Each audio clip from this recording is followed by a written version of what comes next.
Hello. Welcome to another edition of Capper Comparison Picks. I'm Ranch. Today I will be doing the Capper Comparison Picks for UFC Austin or UFC Texas.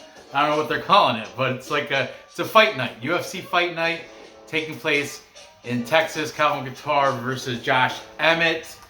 But I'm gonna do the early prelims according to the order on Tapology. Before I get into that, I do want to go over how I did last weekend. I didn't do so hot, but full transparency, I don't lie to you guys. I'll tell you when I do bad and when I do good.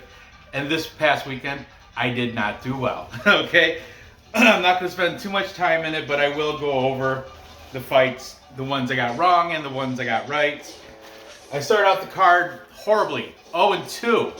Got the first two female fights wrong. I took the wrestlers over the strikers, and the strikers managed to win. Jocelyn Edwards got the decision over Ramona Pasquale because Pasquale could not get the takedowns as I thought she would over somebody with a really poor takedown defense. I think she got two of 10 attempts or something. Ridiculous. But anyway, Jocelyn Edwards got the decision there. Then I took Na Liang because I thought, this girl goes for takedowns, likes to wrestle, but boy, she could not do anything. She looked like a 14-year-old boy out there trying to wrestle somebody, and she got knocked out flat. TKO round one for Silvana Gomez Juarez. Lesson learned. I will not be taking Na Liang anymore in the future. So I started out horribly, 0-2. Then finally, I did pick Kyung Ho Kang by decision, and I did prop it. Oh, sorry, Winston. I did prop it. He managed to get the decision over the Bakary Dana.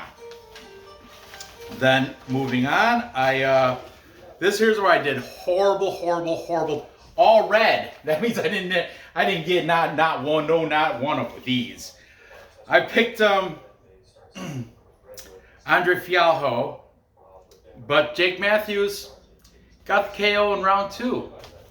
Good on Jake Matthews. I thought I was riding the momentum of Andre Fialho. I didn't think Jake Matthews was up for the... Hi, Nor. You have to go take a bath. I didn't think Jake Matthews was at the level of Andre Fialho, but he proved me wrong, and congratulations, Jake Matthews, for the round two KO there. Then Steve Garcia, what a disappointment he was. I figured this guy, Steve Garcia, has never fought a person with a losing record, and Mahashate has never fought a person with a winning record, except for the Dana White guy, or Dana White Contender Series victory. But Mahashate went in there. I was like, oh, Steve Garcia's got this all day. But then, pop, knockout, KO, out cold, round one for Mahashate over Steve Garcia. He shut my mouth with that punch as well. I was talking all sorts of smack, saying, fade this guy, he's unproven. Well, he shut my mouth. I was wrong, okay? Then, Sung Woo Choi, what a disappointment. I had him in so many parlays. I figured if this stays striking, Sung Woo Choi should outclass him, piece him up. He came out to BTS, and that's how he fought. He fought like a Korean pop band singer. For real, he got rocked a few times. Josh Kulibao almost took him out he got sat down a few times in that fight.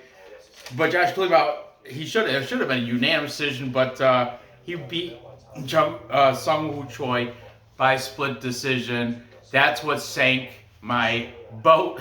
That's what caused me to lose. I had him in round robins. I had him all sorts of parlays. Sung Woo Choi, I thought he was going to be one of my locks. But Josh Kulibao, good job. Got to give credit where credit is due. Here's where I did make a little bit of a comeback here. thankfully, Brendan Allen won a controversial decision over Jacob Malkoun, where the fans thought it was a robbery. I watched it. I thought it was somewhat of a robbery myself, but I did take Brendan Allen, and he managed to get the decision over Jacob Malkoun. Thank God. That was a close one. Then Jack Della Maddalena. Boy, Ramazan and me had me sweating with that submission attempt, but Jack Della, he managed to withstand it, stick through it, not tap, came back and got the knockout following the very close. It was very close. I was shitting bricks. Then, so that, thankfully, because Manel Kopp, Roger Bontarin was canceled, I did win this parlay there, salvaging a little bit, some of the units. But then finally, Weili Zhang, TKO round 2, fantastic. She is looking like she's right back in the contender spot. I hate seeing that Joanna and Jacek retired. She wants to be a mom now and get into a business, whatever. Yeah, I can't blame her for that. But I think she still had a few years left fighting if she wanted to, but obviously her heart's not into it, so she retired. Weili Zhang, I foresee a strap for her. I foresee a strawweight title in her future. That's just me. I might be biased, but that's what I like her. Then Valentina Shevchenko. Split decision against Talia Santos. And some people were saying she lost that fight. I've left to debate. I don't want to take a stance either way. I did pick Valentina, thankfully. But it doesn't matter because I lost the parlay because Glover Teixeira got submitted with like 20-something seconds left in the 5th round. But I will hand it to Glover. He did. I expected him to win, but he performed better than a lot of people thought. A lot of people thought Yuri was going to take him out early before round 3, but it showed even as a 42-year-old, he does have the durability and endurance to last right almost to the distance. Like I said, another 25 seconds and it would have been decision. But Yuri managed to get the submission. Good job, Yuri Prochaska. But we'll see who his next opponent is, and I don't know. I don't know if I'm going to be sticking with Yuri, but we'll see. We'll see who he's got. But Glover, I don't think he's done yet. He said he wants. Well, in an interview I saw, Glover said he wanted to fight. He thought he was going to win this. He said he wanted to defend the title 2 to 3 more times, then retire. So I don't know what he's going to do now. I don't know if he's is calling it quits. I don't know if he's going to I don't think he retired or anything. I could be wrong, but hopefully he's not. Hopefully I'll see Glover Teixeira again, just maybe 1 or 2 times before he does hang up the gloves. So there you have overall 5 and 6. It's the first time I've dipped under 50% since the Columbus card. So, but I am full transparency. I'm not going to lie to you and say I did great when I didn't. Okay, moving on. Let's get into this UFC Austin, UFC Texas, Tejas, however you want to call it. You can Bet Online still calling it UFC Vegas 57, which it's not in Vegas, but what do they know? They're offshore gambling. So whatever, they don't know. They don't get it. But UFC Texas, right? Or UFC Austin, what are we calling it? I don't know. Fight Night, UFC Fight Night, Qatar versus Emmett. So here we go. Starting off, we have the middleweight fight between there's a lot of interesting fights on this card. I will give them that. Kyle Dawkis picked up a new nickname, the Darce Knight. You get it? The Darce Knight. interestingly enough, taking on the Caucasian in Roman Dolidze. Caucasian. Never did like that name, but whatever. Dawkis comes in as a -240 favorite. These odds are from Bet Online. Prior to filming this, I just took them off, hot off the presses with these lines. Look at how... Let me redo that. Sorry. A little bit straighter there. Hot off the presses. Okay. Dawkis, let me tell you about the Darts Knight. -240 favorite. He's got a 11-2 professional record. Trains out of Martinez BJJ. That's in Northeast Philadelphia, Tacony neighborhood where he was born and raised. He does. The thing is, prior to MMA, Dawkis does not have any like fight background. He doesn't have. He didn't wrestle in high school. He didn't wrestle in college. He didn't go Golden Gloves boxing. He didn't do no boxing or nothing like that. You know what he did? He watched UFC with his brother, Chris Dawkis, and they would go in the basement and grapple each other. And then the two of them joined I just read his wiki today, so that's how I'm full of Dawkis info. So they started wrestling in their basement, then they went into like grappling tournaments. And the first tournament they both entered, they placed second. And then they started going to Martinez BJJ, right in the neighborhood. Dawkis started out fighting at 260 pounds, big old boy.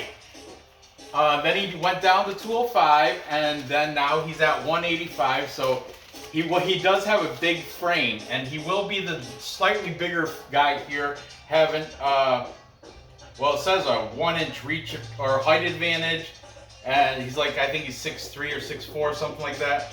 Same reach, but I think he will have the bigger frame, but I don't know. Roman Dolidze, he's not a small dude either. Dawkis is coming off a win over Jamie Pickett. How? Darce choke. He's got like 6 Darce choke victories. And even before that, according to Wiki, when he was like starting out, he's got a whole bunch of Bravo chokes. He's kind of like a prodigy, like picked up BJJ quick. Him and his brother. Kyle more so, I think. Prior to that, he had the no contest with Kevin Holland with that accidental headbutt. But prior to that headbutt, he was destroying Kevin Holland. He was owning him. And Kevin Holland said, we got to run that back, have a rematch. But to no avail, it never happened. Dawkis won that fight in my eyes. Kevin Holland could have went on, but he knew he was losing, and he did not want to catch the L there. Prior to that, though, he did lose to Phil Hawes, unanimous decision. Phil Hawes, we'll be talking about him next. Before that, he beat Dustin Stoltzfus, that's one of the German fighters, by unanimous decision. And he lost to Phil Hawes' training partner, Brendan Allen. I think that might have been his UFC debut, actually, because he was from CFFC Cage Fury. So, and I think the Brendan Allen fight, I didn't write it down, but I want to say that was his UFC debut where he lost. He came in short notice for Ian Heinisch, and he lost by unanimous decision. So not a bad loss. Brendan Allen just had that controversial decision win, robbery, if you will, last week, or just not last week, 2 days ago, whatever. So that's Dawkis in a nutshell. Taking on Roman Dolidze. Now, I mentioned Dawkis had no real background in aside from messing around with his brother down in the basement until he joined Martinez BJJ. Roman Dolidze, on the other hand, fighting out of Georgia, or actually he's out of Odessa, Ukraine. The Tapology does not mention where he trains out of, but I know he's fighting out of Ukraine, and he is of Georgian descent, Georgia over there in Russia. Now, Roman Dolidze does have some accolades prior to MMA. He was a FILA World Grappling Champion, and he was ADC Asia 2016 gold medalist.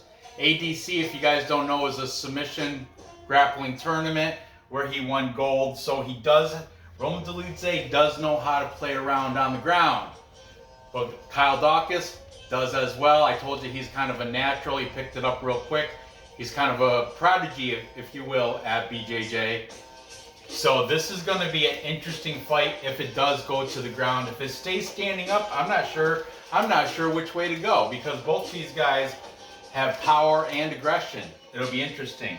Roman Dolidze, the Caucasian's coming off a win against Laureano Starpoli. He should have destroyed Starpoli, but he won by unanimous decision. In retrospect, I guess in a post-fight interview, he said he just wanted to win without taking much damage. Okay, whatever. Pussy. I'm just playing. Before that, he lost to Trevin Giles, unanimous decision. Prior to that, he beat John Allen, split decision. Not that great. His UFC debut, he beat Kadis Ibragimov by ground and pound in round 1. That is a good look. And before that, he was in WWFC, that is Ukrainian promotion, where he beat somebody, Michael Pasternak, by spinning back fist, round 3. Very good win there. 4-1 in his last 5 to Kyle Dawkis's 2-2 and 1 no contest in his last 5. So Roman Dolidze, if you want to look at recency, he's kind of doing a little bit better. However, Kyle Dawkis, a little bit more UFC experience. It's going to be a very interesting fight. Dolidze is a plus money, plus 205. 2-1 underdog. Let's see what the cappers have to say in this interesting fight at middleweight. Starting with the favorite in Kyle Dawkis, we've got Cody, my boy from Blood Money. He's saying decision for Kyle Dawkis. Then we've got Johnny K. Cody and Johnny do a Wednesday night live stream show. I urge all you guys to check it out. I try to, but that's right there. It's a kind of a busy time for me because I got to do a video Wednesday. I got to upload it Wednesday. And Thursday's an early day at work for me, so I try to get to bed early. But sometimes I do manage to catch it. Johnny K is saying submission for Kyle Dawkis. He said like round 3, but we'll just call it submission right now because I ran out of room. What's going on? Bleed MMA. Bleed is also on the side of Kyle Dawkis. And finally, not finally, but we have the MMA Guru also taking Kyle Dawkis by decision. Look at that. We do have a contrarian picker though. A sharp one too. His name is Angelo from We Want Picks.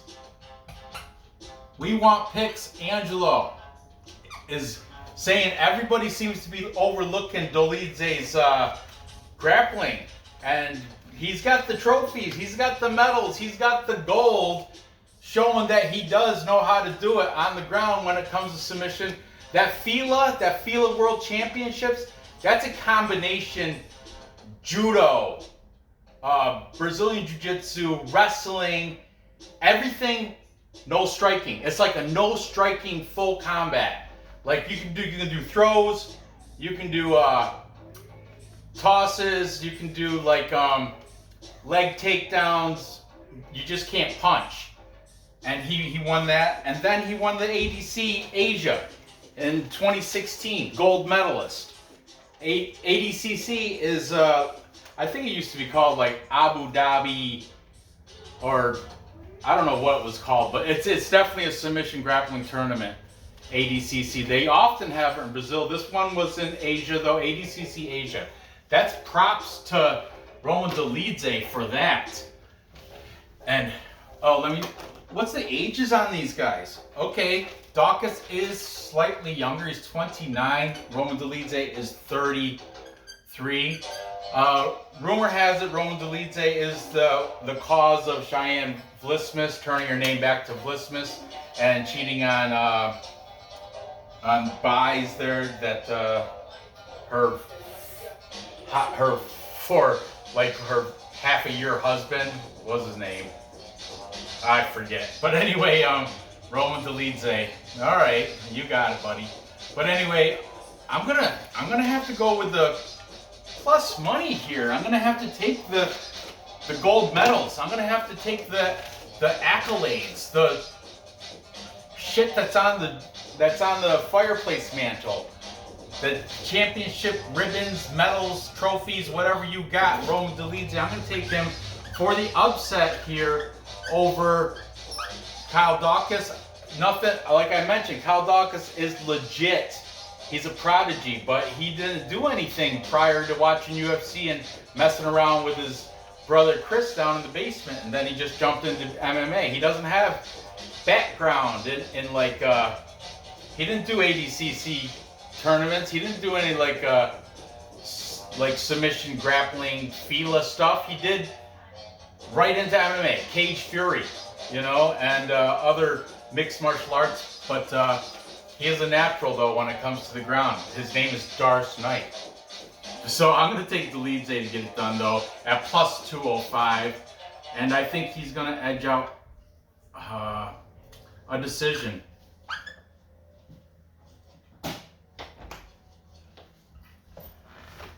Bath time. So moving on. Next. Oh, you guys want to talk about wrestlers? Now we got some wrestlers.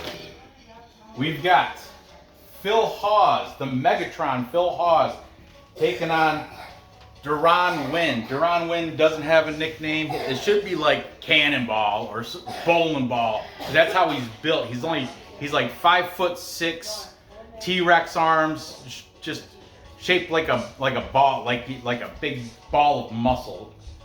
Some people say fat, but I say muscle. Phil Hawes is the sizable favorite here, minus 265.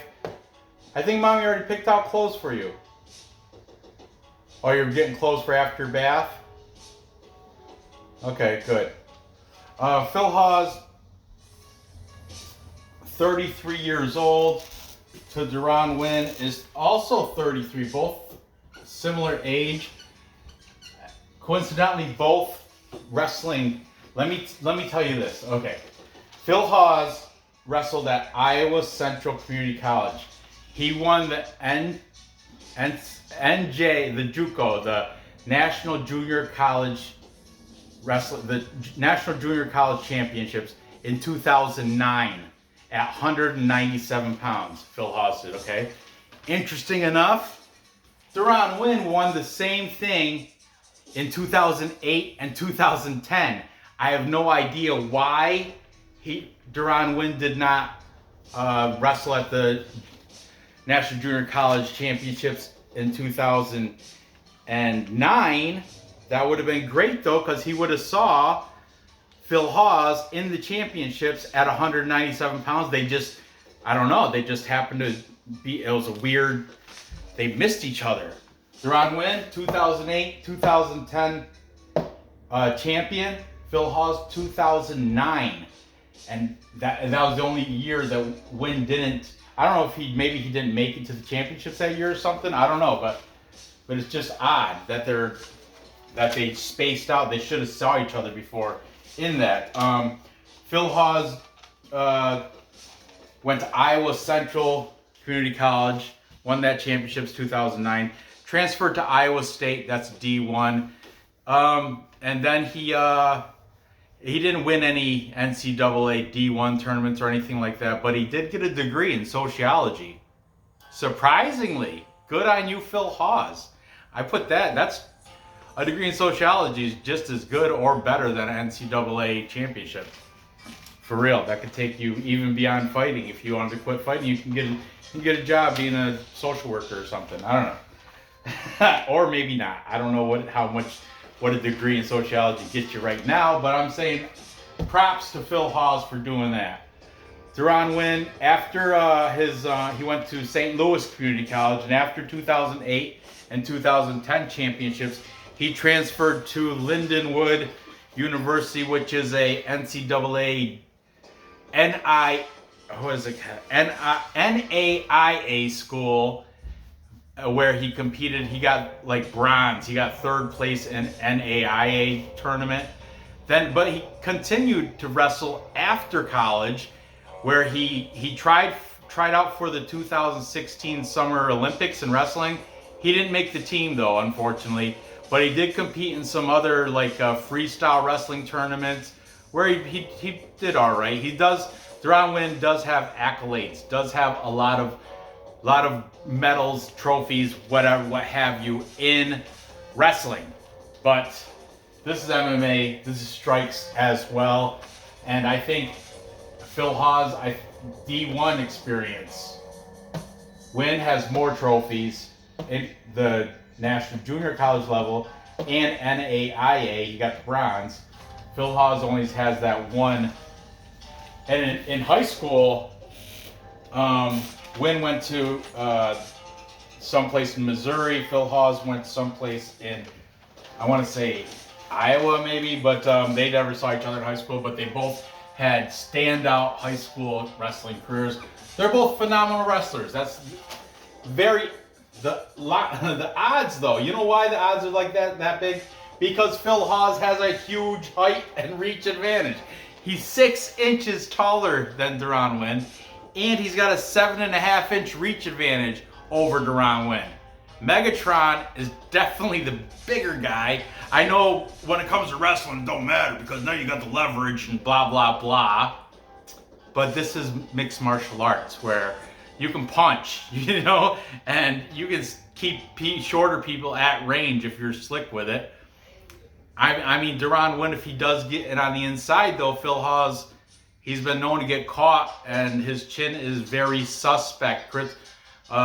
Action Man Chris Curtis managed to take him out with a counter left in round 1, and that punch by Chris Curtis was not like a knockout power punch. It was more of like a left counter straight, it was a left counter soft hook maybe, or was it even a hook? It might have been a counter jab, but it didn't seem like a punch that would knock people out, but it did wobble and take care of Phil Haas there.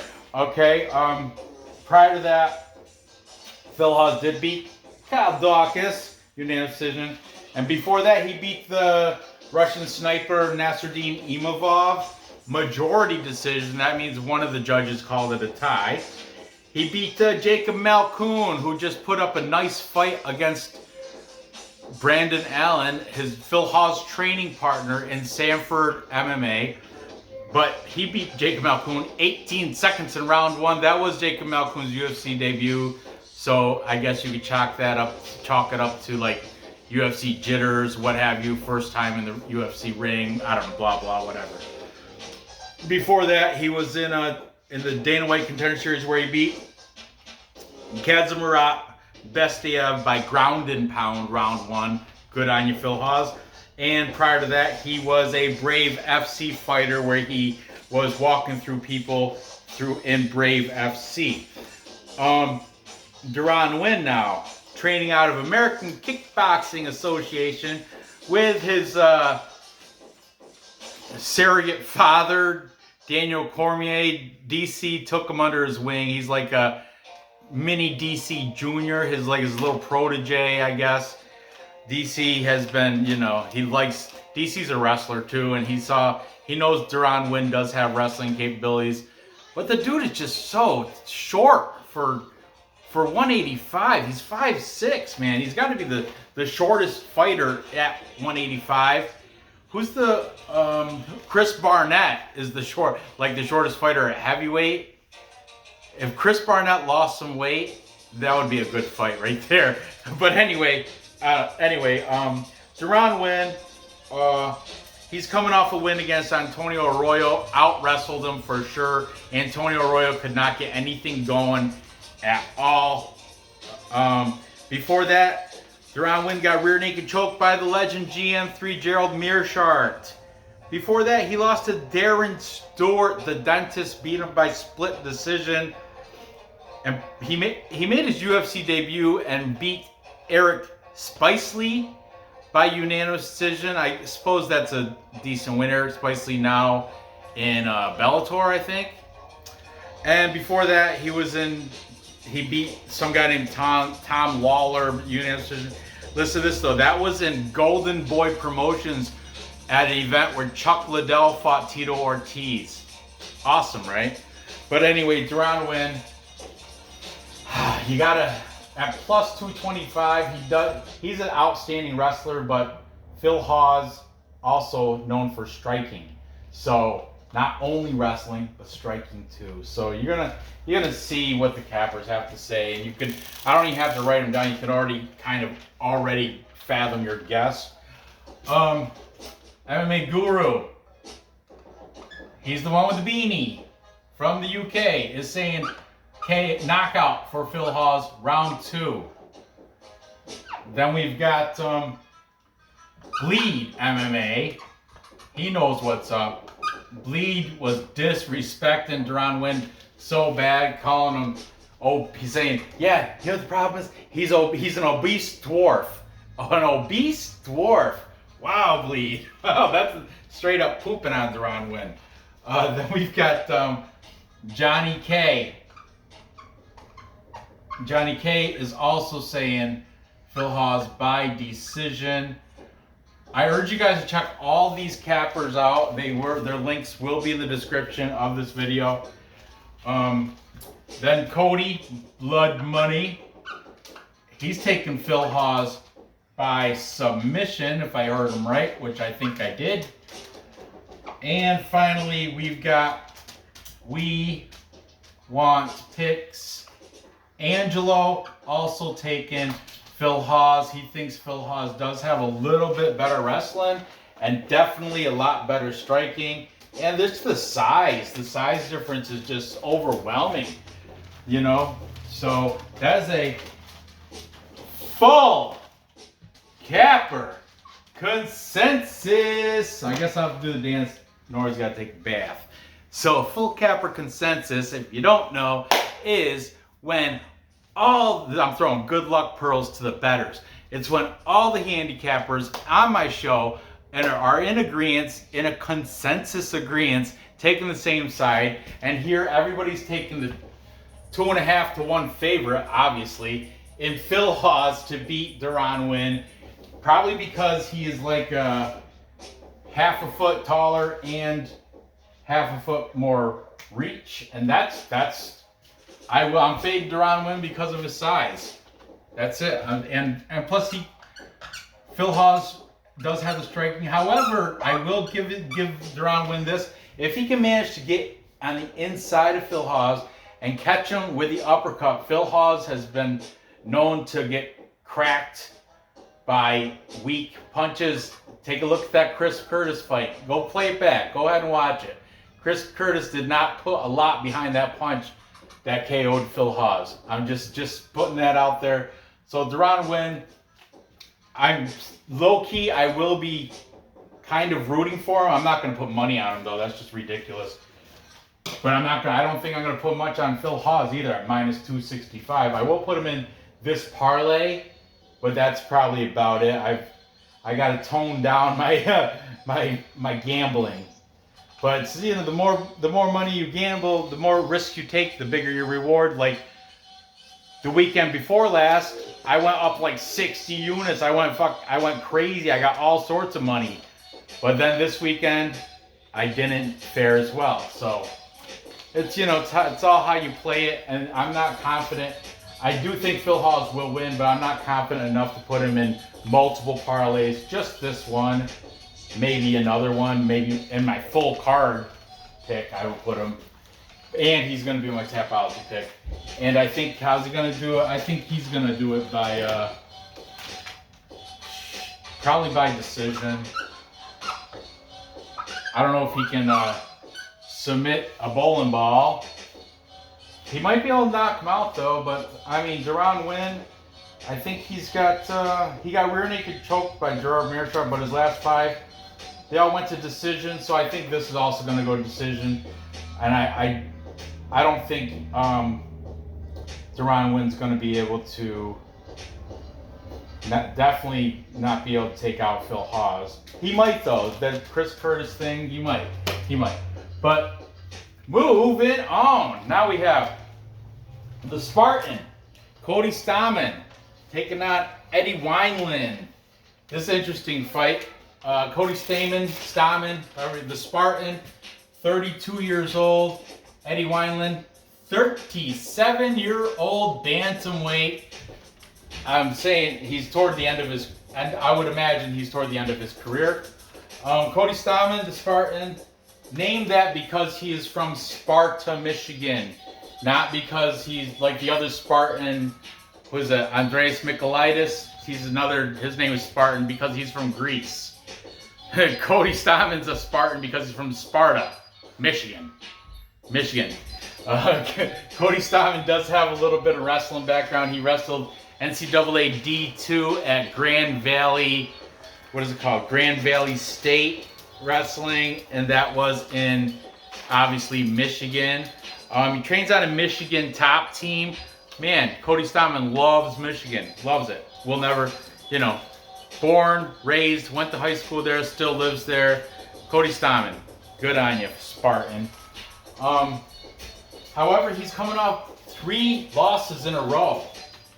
And he's a minus 550 favorite. Disgusting.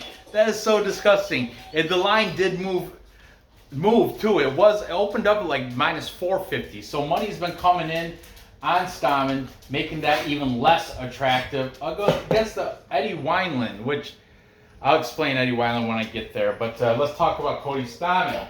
Jeez, you scared me. Cody Stamen is 1-3-1 in his last 5. He's coming off a loss to Said Nurmagomedov by guillotine. 47 seconds of round 1, Said got him. Not a good look there. He did have a competitive fight against Merab Davishvili. It went to unanimous decision. Merab did win that, but he did go to decision, and he did put up a fight, So good on him there, I guess. Not a bad loss, I'm saying. Before that, he lost to Jimmy Rivera by unanimous decision. And prior to that, he beat Brian Boom Kelleher. But that fight against Brian Kelleher was right like the day after his 18-year-old brother died of cancer. Horrible. I think his name was Josh Stamen, maybe. Josh, or I forgot what his name was. But Cody Stamen, right before he fought Brian Kelleher, did. And I think, I don't like to say it, but I think, and Brian Kelleher knew he was fighting a guy who just lost his brother. So I want to say Brian Kelleher did not put it all out there. It's not, I think Brian Kelleher has a heart. He's a real dude. He sympathized, so I don't think he was giving it his all in that fight. I'm not saying he let Cody Stamen win, but I'm saying he was quick to give Cody Stamen props and give him a big hug and all that directly after the fight. But before that, Cody Stamen did have a draw against Song Yadong. So that was his 1 on his 1-3-1. So not bad. I mean, not great, but not bad compared to Eddie Wineland. Eddie Wineland, he's been a staple for a long time in the UFC. Eddie Wineland was in the WEC. He fought Uriah Faber and stuff back in WEC. The dude went pro in 2003. But if you look at his Tapology, if I remember correctly, everybody with a name he lost to. He beat a whole bunch of people that I don't know. I was looking for give me a nice victory Eddie Wineland had. Grigory Popov, that's in his last 5. That's probably the best victory he's got because everybody else, anybody with a name, beat him. But I mean, look, 24-15-1, double-digit losses, but a ton of experience. As I mentioned, he started in 2003. He trains out of Dunland Valley Tudo. He had some high school wrestling, not a standout or nothing, but he does have a little high school wrestling background for Eddie Wineland. That's about it. Then after high school, he transitioned right into mixed martial arts, starting to study over at Wineland Valley Tudo. He does have a slight 1-inch height advantage and a 4.5-inch reach advantage. Does have a little bit length on him for Eddie Wineland in the reach department. He's coming off a loss to John Castaneda, TKO round 1. Not good. Before that, Sean O'Malley took care of him right cross round 1. That's Sugar Sean O'Malley. He takes care of a lot of people. And prior to that, he did have his win, his KO round 2 over Grigory Popov. Prior to that, though, Alejandro Perez, unanimous decision loss. And before that, John Dobson, loss, unanimous decision. So 1-4 in his last 5 for the aging Eddie Wineland. Tapology said he's already made, I think he's made like $275,000 as a fighter, according to Tapology. But you know, Tapology doesn't put all the little, I think that might just be like UFC or something, because I don't think they put all like the regional payments in there. Like they have a lot of fighters say 0-0, like made 0 money, but that's not true, because regional, you get paid at regionals too. They just don't, you know, they don't account for that stuff. But anyway, Wineland has made $250,000 fighting, so I think it's should be right about time to leave your gloves in the center of the cage when you're done, Eddie Wineland. No, I mean, no disrespect. It's just, you know. But actually, both these guys are, whoever loses here is going to be cut from the UFC. So both these guys better fight with a sense of urgency. That's why this may be low-key very good fight. Very good fight. Stamen, though, that minus 550, that's ridiculous. That should not be that big. I don't care who you're fighting, man. You're on a 3-fight losing skid. That you should not be that big of a favorite. But it is what it is. Let's see what the cappers have to say. Starting with Stamen, we've got We Want Picks is taking Cody Stamen. We got Johnny K picking him by decision. Cody from Blood Money also taking him by decision. Bleed MMA also by decision. Bleed did very well last week too. He had a parlay with, I don't know if it was a parlay, but he had picked Mahashate, Silvana Gomez, and 2 more. Coolibao, I think, and 1 more that he had like 4 underdogs. Well, actually, Silvana Gomez wasn't an underdog, but he had a 4-fight parlay. I noticed he put up in his post like, yeah, youngins, you'll learn, something like that. Good on you, Bleed. And finally, to wrap it all up, MMA Guru also thinks Cody Stamen, but he does think the line is wide. He does not like the line, but he is going to take Stamen to win, just like everybody else. Making this a full capper consensus. Not worth the dance though. Not at minus 550. I can't do the dance for minus 550. That's a given. Everybody's who's going to take Eddie Wineland? Eddie Wineland can't beat anybody with a name. He can beat people. Grigory Popov, that's barely a name.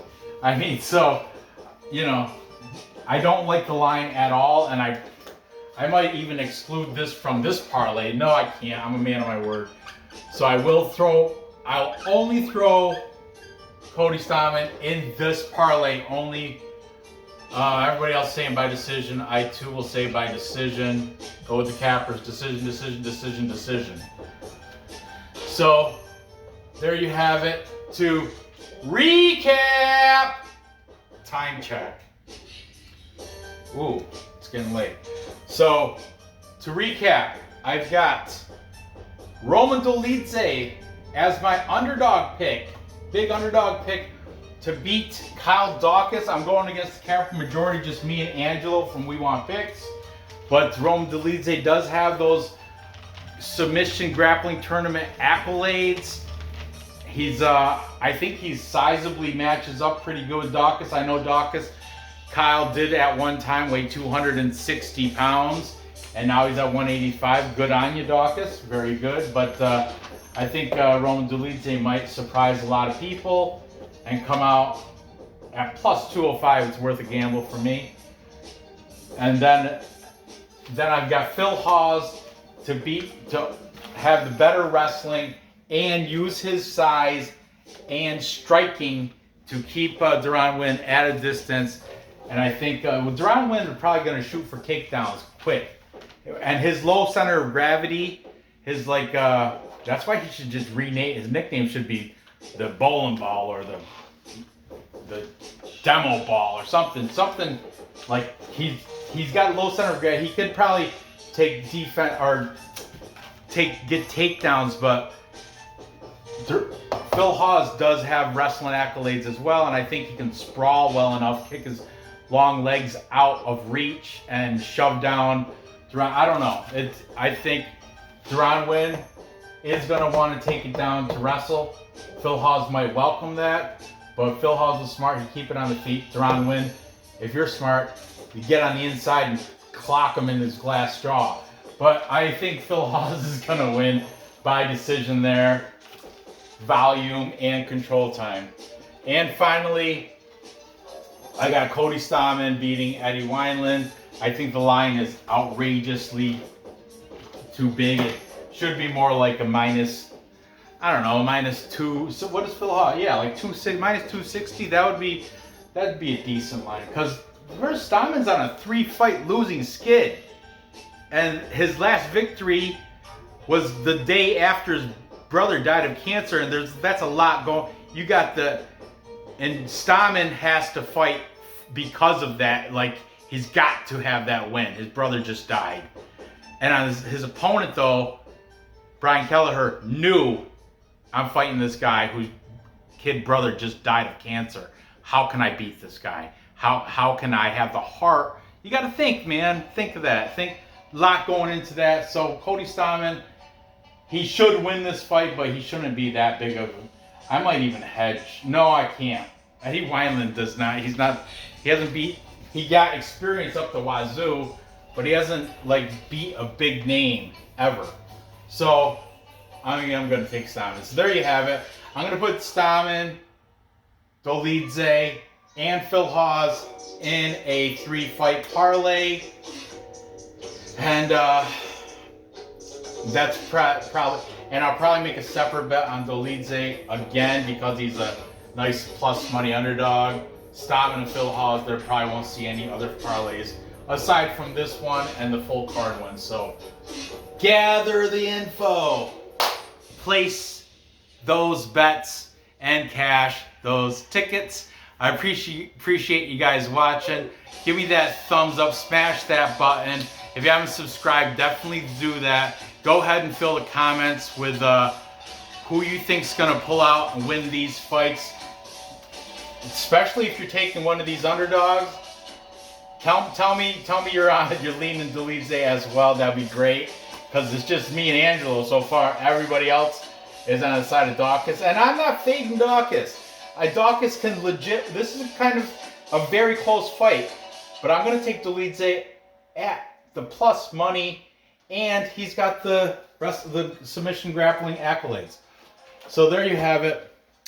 Thanks for watching. Good luck on your bets. Man, I went over big time. And I'll see you guys later this week with some more capper comparison picks. Bye-bye.